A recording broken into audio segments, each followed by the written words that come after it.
大家好，歡迎嚟到 Digitize Design 嘅 Scanner Spotlight，我係 Patrick。今日我哋啟部 Artec Leo，佢會帶大家做3個迷你項目，等大家可以見識下 Leo 有幾多唔同嘅強大功能。佢哋好多方面都好嘅，由檢查 inspection 開始，到逆向工程 reverse engineering， 最後仲有 3D 資產創建。用呢啲掃描器可以加快製作3維資產嘅流程，好似用嚟做可視化、電玩遊戲、電影等等。你可以喺我熒幕角落嗰度見到少少預覽啊，好似我哋一陣間可能會將個電鑽送上太空㗎。你首先簡單介紹下 Digitize Designs， 我哋係一間 3D 掃描解決方案公司，所以我哋有唔同嘅硬件同軟件方案，幫大家用呢啲技術解決問題。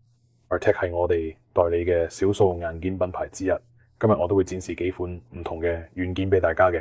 不過 Artec Leo 就係我哋最受歡迎嘅掃描器之一，我哋而家就會睇下呢部機。佢係一部結構光 3D 掃描器，你見到佢完全無線，佢係用電池供電嘅，所有你需要用嘅收集掃描數據嘅嘢都已經喺掃描器入邊。我而家裝咗個電池蓋同埋電池喺入邊。佢可以連續掃描大約2至3個鐘咧，係不停手嘅掃描。如果你中間有停低休息咧，其實通常可以掃到4至5個鐘。更換電池非常之容易，完成呢啲操作咧，大約需要2分鐘。關閉掃描易電源，取出電池，然後進行掃描，重新啟動，繼續運行。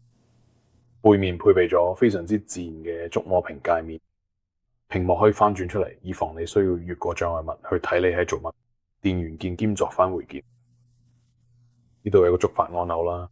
打開我嘅另一台相機。好啦，咁樣或者你能睇得更清楚啲，就好似我嘅觸摸屏咁。我已經有咗，我喺呢度個項目，我有一啲嘅設置可以調整。然之後係下邊嘅觸發按鈕。最後咧，我攞到咗掃描儀嘅業務部分啦，所以呢度有2隻眼球。呢款產品周圍有一圈 LED 燈，呢度面有2個相機大細嘅設備，另一隻眼將成為你嘅激光投影儀。咁所以呢個就會投射 Vessel 紅外線雷射。呢個係 Vessel 距射發射器，同你 iPhone 嘅 Face ID 系統用嘅係同一款。嗰個距射網格會射落件零件度，然後彎曲同變形。然後呢個相機就會觀察，睇下佢哋射點點樣彎曲同變形，然後根據呢啲嘅解讀 3D 數據，所以佢會量度呢度前面呢個大長方形，佢可以每秒做60次。而當你喐件零件或者喐 Leo 嘅時候，佢可以用紋理，即係顏色或者零件上嘅幾何特徵，將佢畫面拼埋一齊，就係咁樣嘅，先可以追蹤自己嘅位置，完全唔需要用到外部參考系統或者標靶之類嘅嘢，淨係用你現場見到佢哋就得。最後仲有幾樣嘢，你有 SD 卡槽，有 Ethernet 網線插口，仲有 WiFi 可以用嘅傳送數據。掃描完之後，你就會將個數據傳送去 Artec Studio， 喺嗰度你可以處理成你最終嘅產品，好似 STL 或者帶紋理嘅 OBJ 網格檔案。咁我哋而家就會由呢個項目開始。我而家會準備好我部電腦，等我可以俾你睇下呢部掃描器實際係點樣。我其實可以將我部 Leo 投射去我哋網頁瀏覽器，咁你就可以睇到我而家做緊咩。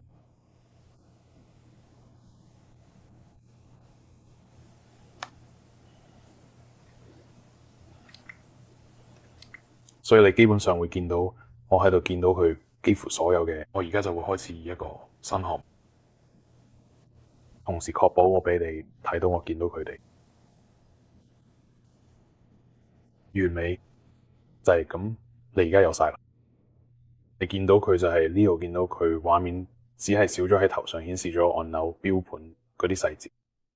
所以當我用 Leo 對住某樣嘢，你個畫面就會同我一樣，佢會顯示 Leo 見到佢哋俾我哋呢個部分，佢都會做色彩映射，所以你見到全部都係綠色，因為我而家用 Leo 保持咗一個好啱嘅距離。如果我行近少少咧，個距離就會變橙色，之後再近嘅就會變紅色，最後個數據就會收唔到。太近 Leo 咁就睇唔到。如果我行得太遠啦，咁就變藍色嘅，最後嘅數據都會攞嘅，都係一樣道理。所以我想保持喺綠色範圍度，而家仲未錄緊任何嘅，呢個只係預覽模式。等我話佢知，我準備好先開始。一準備好，我就會摸個掣，佢而家就開始收集數據。而家真係好似用數據咁畫畫嘅，我只係想確保我想要掃描數據嘅部分，每個表面都覆蓋到，用掃描數據覆蓋晒。呢個會喺熒幕上面俾我哋佢而家收集緊嘅預覽。如果我見到有啲位要補翻呢，我可以行翻去再掃一次，好快就搞掂。我會補埋呢啲位，差唔多完成啦。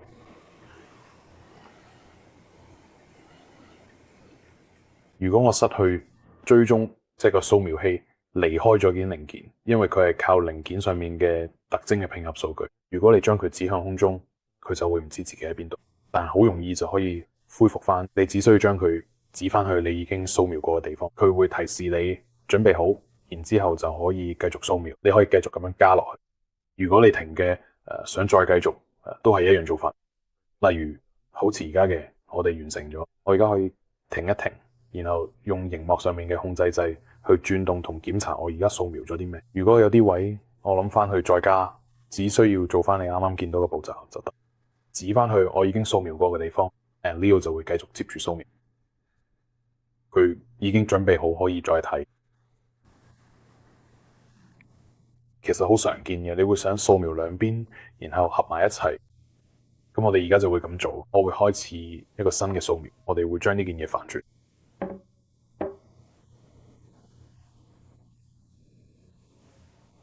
然後做翻同一樣嘢。記住要保持距離嘅綠色範圍。做嘅時候試下唔同角度會幾有幫助。你可以淨係喺入邊掃一圈先啦，之後再喺出邊掃一圈。如果我小心啲，我可以反轉件佢，倒轉咁掃，甚至可以掃到個邊底下。雖然我知我哋另一個掃描已經有時咁做真係幾好，我可以掃到嗰個圓錐位，好完美。咁我哋就停喺度，完全退出去。我會插翻條 Ethernet 線，咁就可以準備將佢傳去電腦。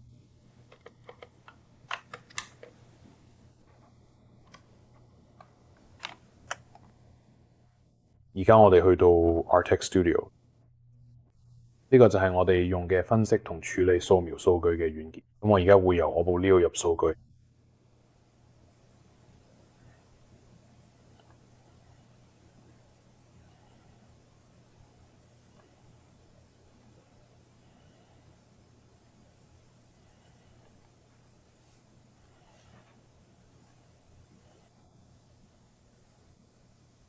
搞掂啦。佢最新嗰個 project 咧，我有個清單列晒我機入邊所有 project， 但係呢個就係我啱啱做嗰個，所以我哋而家會 import 嘅時候，其實就係將所有數據由 SSD 傳過嘅。你部 Leo 有500GB 儲存空間，即係半 TB。我之前應該冇提過，但係而家就會將啲數據傳過嚟，佢會解壓嘅檔案，而大部分情況下佢都會做一個 HD 重建。呢個係幾年前加落 Artec Studio 嘅一個好正嘅額外功能。佢可以令到解像度再高啲，仲有佢哋好難掃描嘅情況下，例如好光滑嘅零件、好細緻嘅特徵或者類似嘅嘢，都可以掃得好啲。等數據傳完之後咧，佢就會好有條理咁彈去 Artec Studio 入邊。佢有兩個 project， 呢個係第一個零件反轉咗，然後第二個就係個零件咁樣擺。呢個其實係3個獨立嘅小掃描，因為我停咗2次再開始。我有一次失咗追蹤，但係揾翻之後有一次係特登暫停咗，再揾翻追蹤。但係我哋可以當晒佢哋係一個嘅處理。我而家會關咗啲顏色，咁樣會容易啲理清楚我哋嚟緊咩。有幾樣嘢我要做下先，幾得意嘅。我要將個背景刪除，之後要將佢哋合埋一齊。咁我哋會喺個擦膠工具好快咁將背景擦走。我已經畫咗個地板 ，Artec 會幫你將個平面 fit 落去，然之後將個地板刪除。我可以上下移動嗰個平面，因為通常一開始都唔係啱啱好你想要嘅位置。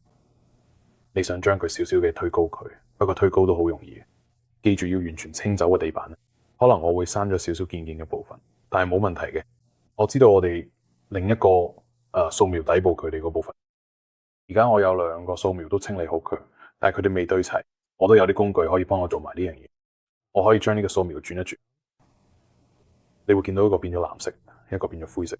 藍色嗰個咧就會保持唔喐，灰色嗰個就係會移嚟移去嗰個。我可以手動咁移動灰色嗰個，或者用點對點嘅選功能。通常你兩樣都會做少少，將灰色嗰個移到同另一個差唔多同一邊嘅嘢。喺兩個模型上，佢嘅共同點對1D93對，你就可以將佢哋夾埋一齊，之後電腦就會接手幫你完成最後嘅對齊。電腦咁做最後嗰啲微調對齊好嘅，但係如果你一開始已經對得好，咁佢做嘢會快好多。嗰3個點真係幫咗我哋好多。搞掂咗之後，仲有最後2個步驟要做，其中一個就係註冊 registration。我哋啱啱對齊嘅2個掃描，而家呢個步驟咧就係要對齊掃描入邊每一啲嘅畫面。我之前講過，掃描可以去到每秒60嘅，但係如果你做高清重建，實際上你會睇到少啲，但係質素高啲嘅畫面。好似呢個例子，我有80咁，每一啲都係Leo 掃描時影嘅獨立相片。而家要將所有呢啲畫面一齊對齊，你可以見到對齊前同對齊後嘅分別。未註冊時係喺註冊完之後就齊好多。最後一步就係做融合 fusion， 搞掂啦。呢個步驟會將所有獨立畫面合成一個網格，之後我哋就可以佢哋做後續嘅處理。今次我哋會用嚟做檢查，我會將呢個帶去 Polyworks 一個好正嘅檢查項目、檢查工具。佢哋同我已經準備好嘅 CAD 模型做比較，仲會喺上面量度數據。咁呢個就係我哋融合結果啦。最後想再提一樣嘢，就係我哋網格化前同網格化後嘅分別。技術上嚟講，兩者都係3角網格，但網格化之後就變成一個單一嘅3角網。Polymer 會叫呢個做多邊形模型。咁但係如果我哋 zoom 近咗嘅，你會見到全部都係3角形。我哋喺1毫米嘅解像度冇做融合，你可以佢更細，細到0.2毫米都得。基本上呢個數字就係話喺3角形邊可以細到幾多，所以今次就係1毫米。如果我用更高解像度，佢便可以再尖銳。不過對於呢個零件嚟講咧，呢個解像度已經夠細。有樣嘢我想指出就係呢啲3角形全部都差唔多大細，佢哋都係屬於最細嗰種。我哋仲可以做多一樣嘢，就係執 mesh 優化，咁樣會減少3角形數量，但係佢會用一個好聰明嘅方法去做。佢只會喺有把唔會失去資訊嘅情況下，先至合拼咗3角形。我啱啱已經做咗一次，無謂嘅3角形變大嘅，我哋再試一次啦，睇下效果點樣。嗰啲3角形變得更加大，你可以睇到較大嘅3角形首先出現喺較平坦嘅區域，或者曲率較細嘅區域，盡可能多地去除3角形啦，但係前提係要保留最多嘅信息。最後我哋將佢導出到我台面上嘅一個文件夾嚟，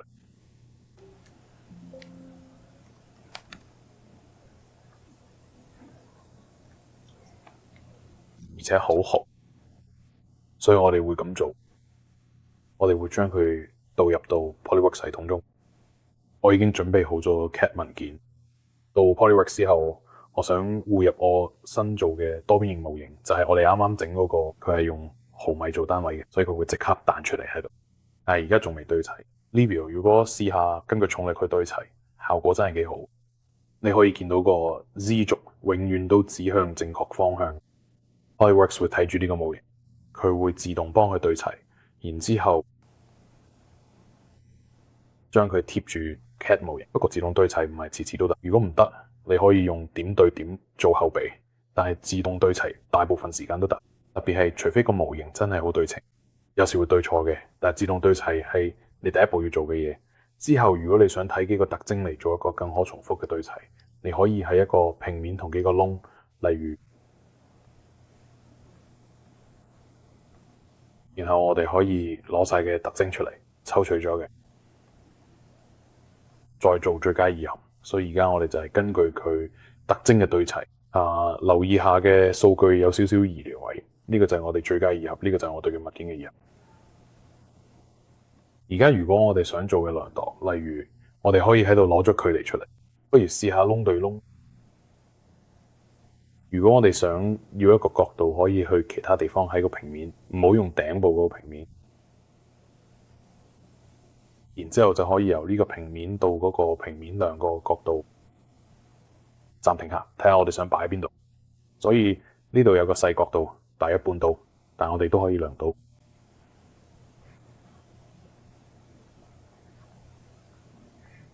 然後一旦我哋有乜嘢嘢冇落去啱晒，可以佢哋做報告就可以咁做，將佢哋排好，擺到我哋想要嘅位置，連埋個尺寸。呢個就係我想擺落報告嚟嘅，將佢特徵收埋。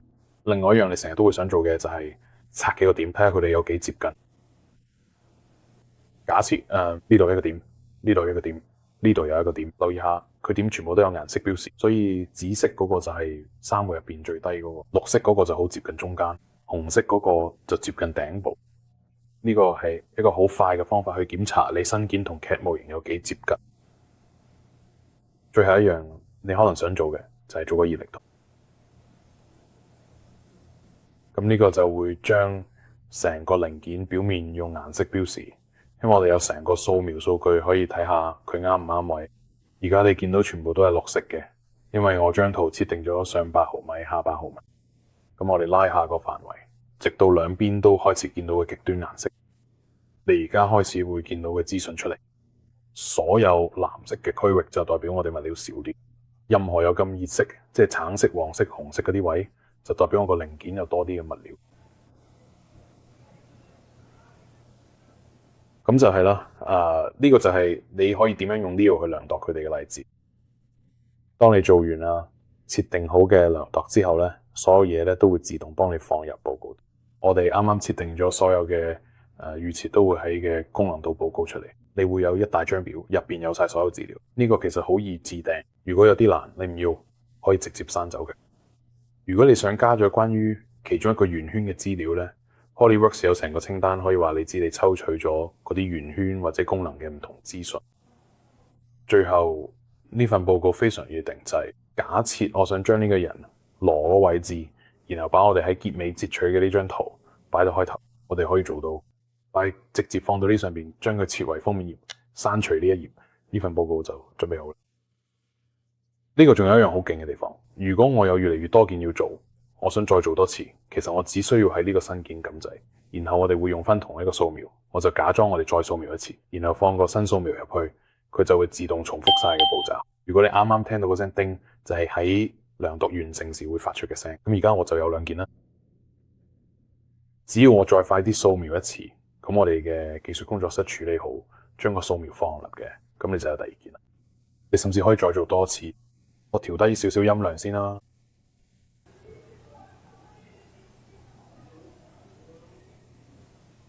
我做多一件，冇問我新嘅掃描數據邊度，但係喺我哋而家有3件唔同嘅部件可以加埋一齊，仲可以查下嘅統計數據。Polyworks 提供 SPC 統計過程控制服務。假設對於我提取出嗰個角度嘅距離，我想睇下呢啲距離喺我製作嘅呢3個部分中係點樣體現嘅。我呢度有所有我哋可以查看嘅統計數據，同埋一系列其他統計數據，你可以俾 Polyworks 為你計呢啲數據。涼爽嘅。講咗咁多，我嚟緊要開始下一個項目啦，所以我哋要清空我哋嘅文字工作室，跟住我會換件新嘅零件出嚟。啱啱嗰個就係我哋嘅檢查項目。下一個要同你介紹嘅係一個逆向工程項目。我哋有好多客戶都係做汽車零件啊，譬如我哋嘅售後汽車配件，佢哋有冇車要掃描，方便做啲客製化嘅。同埋呢個都算係一個模擬。我哋成日都會見到好多排氣管支架，呢度掃描大量數據真係好快手。我哋有啲客戶會用嚟掃描車底引擎喺入邊嘅位，例如排氣系統嗰啲地方，有時佢哋要知道嘅平面同埋螺絲孔位置，咁就可以知道要喺邊度裝支架，邊度裝托架去夾住呢啲排氣管，仲有條管呢邊唔會撞到車底其他嘢。我可以掃描車底，再掃埋側邊嘅排氣管，然後喺電腦上將佢哋合埋一齊，佢所有嘢都啱啱好，佢哋唔使再整多嘅支架或者其他嘅，第一次就可以直接裝好晒。咁我而家會喺牆面上掃描呢條管，今次我哋唔會做2次掃描，只會做1次，然後埋一齊。唔好意思，其實我哋只會做1次掃描，然後用嗰個掃描結果嚟做咁簡單嘅逆向工程。關於呢條管要做嘢嘅，咁我哋準備好可以開始掃描啦。我而家就會開始，你留意下呢個黑色表面其實比較難掃描到，意思就係你要盡量同佢垂直咁去掃。好似我轉去另一邊嘅時候，開頭你唔係咁容易掃到，但一轉到正面就即刻可以掃到。有冇嘢係真係咁可能掃描到？喺完全透明或者好閃蓋嘅，對 Leo 嚟講都幾難搞。一如以往咧，你可以用噴劑去處理，或者用啲類似嘅嘢。但其實好多平時難掃嘅表面 HD 模式都做得幾好，可以掃到出嚟。咁我而家就喺度掃描緊，你留意下我用緊張台面咁做多啲資訊。如果我淨係將條管懸空擺咧，應該揀咁多資訊可以用嘅追蹤，因為得條管，而且佢喺 Leo 嘅視野入邊咧佔好少。但你隨時都可以用背景資訊，雖然我最後唔會保留張台喺入邊，我都可以用晒嘅資訊幫我好快啲將成個掃描合埋一齊。咁我而家快啲掃埋另一邊先。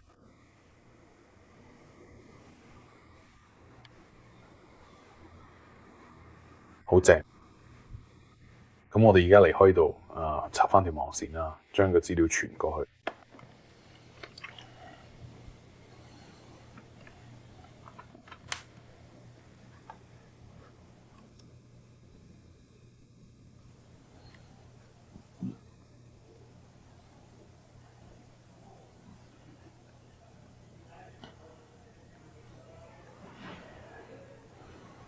係將個項目嘅數據完整地導入到當前嘅系統當中，確保所有嘅信息都能夠順利遷移。趁住今日最後一個項目仲喺度進行嘅時候咧，我諗住提前將個需要更換嘅零件先換掉，咁啊可以慳啲時間。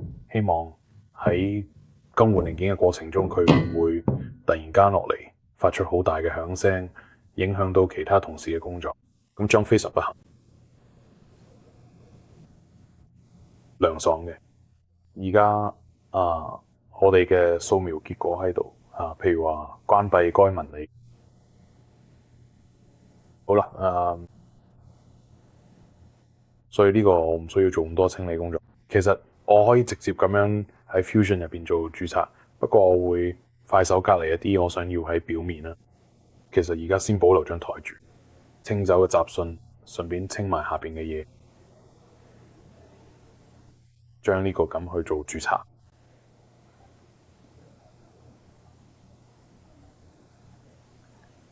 之後我哋再刪多啲資料。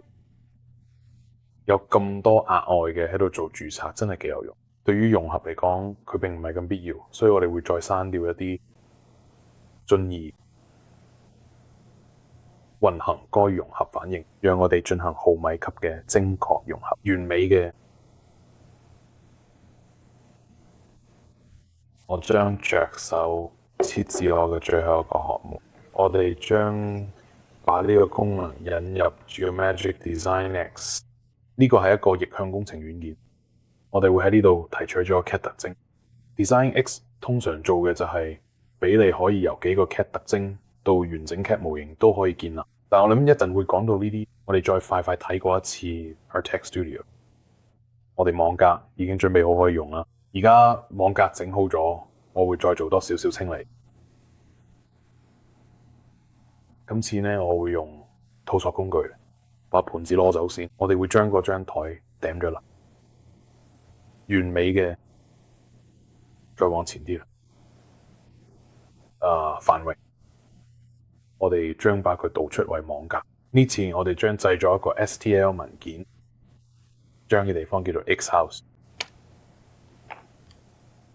前往 Design X 網站，所以再次介紹下 Design X。Design X 係一款功能齊全嘅 CAD 建模軟件，所以佢有能力做到同 SolidWorks、Creo、Cassia 或者其他大型 CAD 建模軟件一樣嘅實體模型同曲面模型。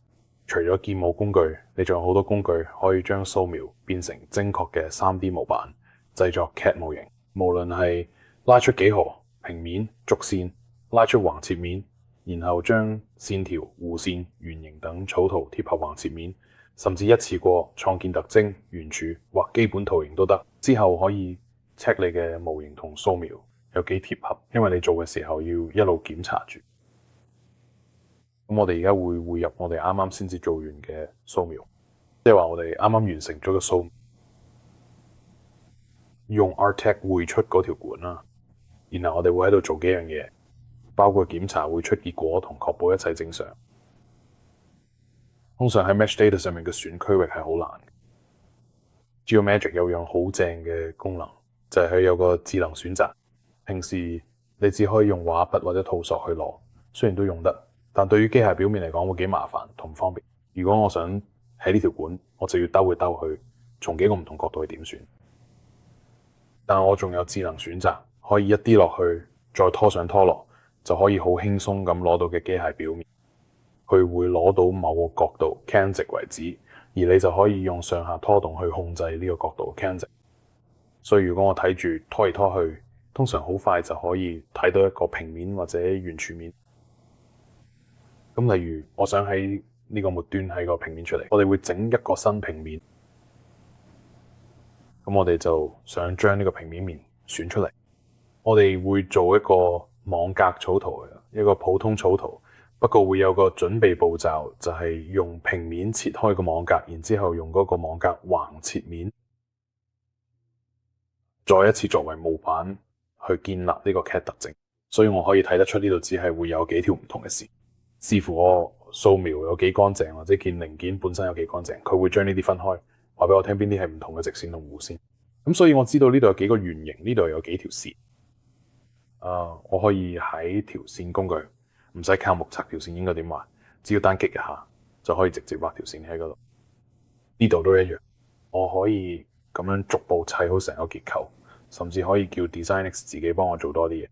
如果我只係想自動繪製啲嘢，我可以框選，然後俾佢自動將草圖基本體適配到所有元素上。既然已經快完成咗，咁我就自己完成剩翻嘅部分啦。然後又翻到嚟糟糕，按將佢哋一齊修剪，而唔係剪開。好啦，修剪、修剪、修剪，確保所有末端都連接喺一齊啦。最後喺呢度畫幾個圓圈。如果你知道有啲部分唔想包括入去，你隨時可以排除咗。但係其實好快，我哋已經有咗呢塊板嘅輪廓。我留咗最後一個圓圈，圓圈完美。所以我哋而家就喺嗰個面上有呢個草圖輪廓。咁而家我哋可以直接喺網格上面拉伸咗。呢個都係你喺掃描件上面直接做 CAD 嘅一個好處，就係我可以憑肉眼對位。如果我唔知呢塊有幾厚，我可以轉去側邊拉住呢個箭嘴，憑肉眼估下有幾厚，6毫米定係落都幾啱。但我仲可以再 check 清楚佢呢個準確度分析器按鈕，我就可以見到好似我仲差大1/3個毫米。其實應該係接近1/4寸厚嘅板，不過我哋可以直接輸入3/3，睇下有啲位會變綠色。咁所以呢個準確度分析器會根據呢邊嘅色階咧，幫我將我整緊佢哋用唔同顏色標示出嚟。佢凡係綠色嘅，就代表我哋一個1/10毫米之內，對於焊接嚟講應該都幾準。譬如我哋拉闊咗，去到大約半毫米，而家全部都喺半毫米之內，就會顯示綠色俾我哋。我知道咁樣我都滿意，可以接受。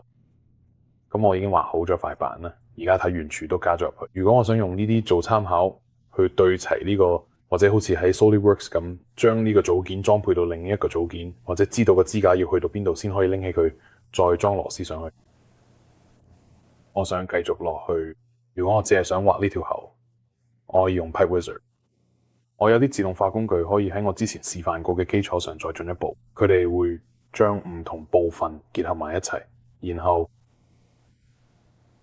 佢本身已經做到嘅基礎上，俾你更多功能。假設我想用 Pipe Wizard， 其實所有 Wizard 都係咁，你俾咗個sketch 元件，好似你哋個 mesh 入邊某一部分，你知道嗰部分係用某種方法做出嚟，例如用擠壓、旋轉，或者好似今次咁用圓形掃描出嚟。呢個就係喉管。點解會叫做喉管？然後佢會自己揾出所有需要嘅元件去做出個模型。所以 Pipe Wizard 咧會喺我俾咗啲幾何形狀，我同佢講，我覺得你可以用個圓形嘅整出嚟，再加埋一條 3D 多邊線去模仿呢條喉管點樣彎曲。你只需要同佢講，呢個就係我想咁做嘅，咁就可以重做翻出嚟。佢可以做到啲線同埋弧線，呢啲直線嘅喉管段中間有固定半徑嘅彎位，全部都可以幫我做晒模型出嚟。如果你試過要喺 SolidWorks 入邊整類似嘅嘢，你就知呢樣嘢有幾麻煩。